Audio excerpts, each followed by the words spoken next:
નમસ્કાર સૌ મિત્રોને મારા આજના આ વિડીયોની અંદર આપ સૌનું હાર્દિક સ્વાગત છે। મિત્રો, ગઈકાલે આપણે ધોરણ 1 થી 5 વિદ્યાસહાયક ભરતીના વેઇટિંગ રાઉન્ડ વિશે વાત કરી હતી। તેમાં 314 એવા ઉમેદવારો છે જેમને સ્થળ પસંદગી નથી કરી, તો આ 314 ઉમેદવારોનું વેઇટિંગ આવે તો કયા મેરિટ નંબર સુધીના વિદ્યાર્થીને ચાન્સ છે તેની સંપૂર્ણ માહિતી આપણે કાલે જોઈ હતી। પણ જો એ 314 જગ્યાઓ ના ભરવામાં આવે અને સામે જે 537 જનરલ જગ્યાઓ છે જે 1 થી 5ની ભરતીમાં બાકી રહી ગઈ છે જનરલના ઉમેદવારો ના મળવાના કારણે, એ 537 જગ્યાઓ છે એ કેટેગરીમાં કન્વર્ટ કરી નાખે તો કયા મેરિટ નંબરના સુધીના જે વિદ્યાર્થી છે એને નોકરી મળી શકે છે તેની સંપૂર્ણ માહિતી આપણે આ વિડીયોની અંદર જોઈશું। તો વિડીયોના અંત સુધીમાં બન્યા રહેશો।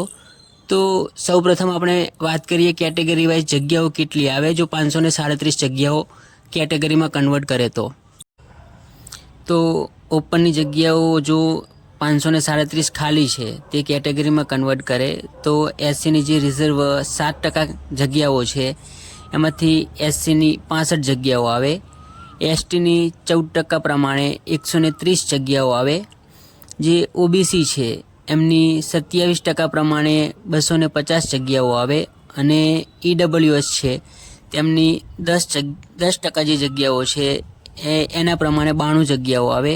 આમ category wise SC, ST, OBC અને ઈડબ્લ્યુએસ એમ કુલ 65, 130, 250 અને 92 આમ 537 જગ્યાઓ છે એ કન્વર્ટ થાય। હવે આપણે વાત કરીએ કે જો આ 537 જગ્યાઓ છે જે જનરલ દાવેદાર ઉમેદવાર ના મળવાના કારણે 5000ની જે સામાન્ય ભરતી છે એમાં ખાલી રહી ગયેલ છે અને એ જગ્યાઓ જો કેટેગરીમાં કન્વર્ટ કરે અને કેટેગરીમાં આ મુજબ જગ્યાઓ ફાળવવામાં આવે તો કયા મેરિટ નંબરના સુધીના જે વિદ્યાર્થી છે એ આ ભરતીની અંદર લાગી શકે। હવે અહીંયા જે મેં મેરિટ નંબર લખેલા છે એ મેરિટ નંબર કઈ રીતે લીધેલા છે એ પહેલાં સમજીએ। તો જે છેલ્લી જિલ્લા પસંદગી થઈ એમાં જે કેટેગરીના છેલ્લા ઉમેદવારે જિલ્લા પસંદગી કરી હતી એ પછી કોઈ પણ ઉમેદવાર એવો ના હોય કે જેમને જિલ્લા પસંદગી છે એ કેટેગરીમાંથી જનરલના દાવેદાર તરીકે કરી હોય। જે છેલ્લા ઉમેદવાર કેટેગરીમાં લાગ્યા હતા એ પછી જનરલના દાવેદાર ઉમેદવાર છે એ કેટેગરીમાંથી જનરલમાં ગયેલા જ છે, પણ અહીંયા આપણે સળંગ ગણી લીધા છે કે એ પછી એક પણ ઉમેદવાર છે એ જનરલમાં ના ગયો હોય તો પણ ક્યાં સુધીનું મેરિટ જઈ શકે એમ છે। તો સૌપ્રથમ વાત કરીએ આપણે એસસી કેટેગરીની। તો એસસી કેટેગરીમાં જે કેટેગરીમાં છેલ્લે જે જિલ્લા પસંદગી કરેલ ઉમેદવાર હતા તેમનો મેરિટ નંબર છે એ 569 હતો। હવે ઘણા બધા મિત્રોની એવી કોમેન્ટ આવે છે કે એવા એસસીના ઉમેદવાર છે જેનો મેરિટ નંબર 1100 હોય કે 1200 હોય એમને પણ જિલ્લા પસંદગી કરેલ છે। તો હું અહીંયા સ્પષ્ટ કહું છું કે એ તમામ છે એ જનરલના દાવેદાર હતા। જે એસસી ઉમેદવાર છે જેમની ઉંમર 33 કરતાં વધારે હોય અને ટેટમાં પણ 90 કરતાં ઓછા માર્ક હોય અને ફક્ત કેટેગરીની સીટ લઈ શકતા હોય એવા એસસીના 569 મેરિટ નંબર સુધીના જે ઉમેદવાર છે તેમને જિલ્લા પસંદગી કરી છે। તો આ રીતની જો જગ્યા કન્વર્ટ કરી દેવામાં આવે અને વેઇટિંગ રાઉન્ડ ના આવે તો 634 મેરિટ નંબર સુધીના જે ઉમેદવાર છે એમને આ ભરતીની અંદર લાગવાના ચાન્સ રહે અને એસસીનું મેરિટ છે એ 67.6554 સુધી જાય। વાત કરીએ એસટી કેટેગરીની। તો એસટી કેટેગરીમાં 762 મેરિટ નંબર સુધી જઈ શકે અને એસટીની જગ્યાઓ છે એ આ ભરતીની અંદર ખાલી જ રહી છે એટલે એસટીનો જે છેલ્લો મેરિટ નંબર છે 762 ત્યાં સુધી મેરિટ જતું રહે અને મેરિટ છે એ 54.3086 સુધી આવી જાય।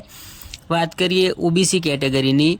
તો ઓબીસી કેટેગરીમાં 1622 ઉમેદવાર જે છે એ ફક્ત ઓબીસી કેટેગરીનો લાભ લઈ શકતા હોય એવા ઉમેદવારો હોય।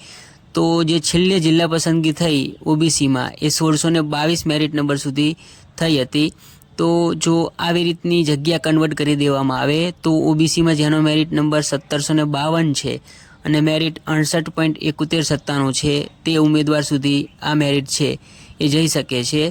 તો આવી રીતે જો જગ્યાઓ કન્વર્ટ કરી દેવામાં આવે તો આ મુજબનું મેરિટ છે એ રહે. અને હજુ પણ કહું છું કે જે મેરિટ છે એ મેં જે છેલ્લા ઉમેદવારે કેટેગરીમાં ફક્ત જિલ્લા પસંદગી કરેલી છે, એ પછી મેં એક પણ ઉમેદવાર છે એ જનરલમાં નથી ગણ્યો કે એવું કોઈ ઉમેદવાર છે જે જનરલમાં ગયા હોય.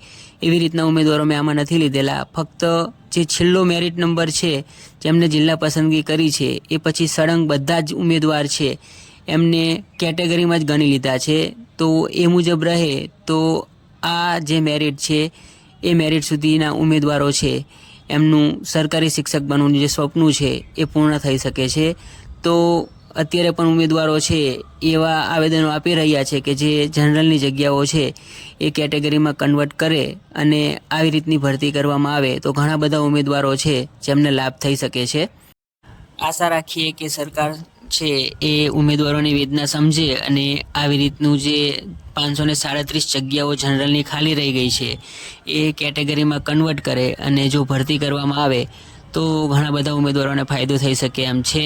આશા રાખું છું કે આજનો વિડીયો છે એ આપ સૌને સારો લાગ્યો હશે. જો વિડીયો ગમ્યો હોય તો વિડીયોને લાઇક કરશો, શેર કરશો, આપના તમામ મિત્રો સુધી પહોંચાડશો, ચેનલને સબસ્ક્રાઈબ કરશો અને વિદ્યા સહાયક ભરતીને લઈને કોઈ પણ પ્રકારના પ્રશ્નો હોય તો કોમેન્ટ બોક્સની અંદર જરૂરથી રજૂ કરશો, જેના જવાબ આપવા માટે પૂરતા પ્રયત્નો કરીશ.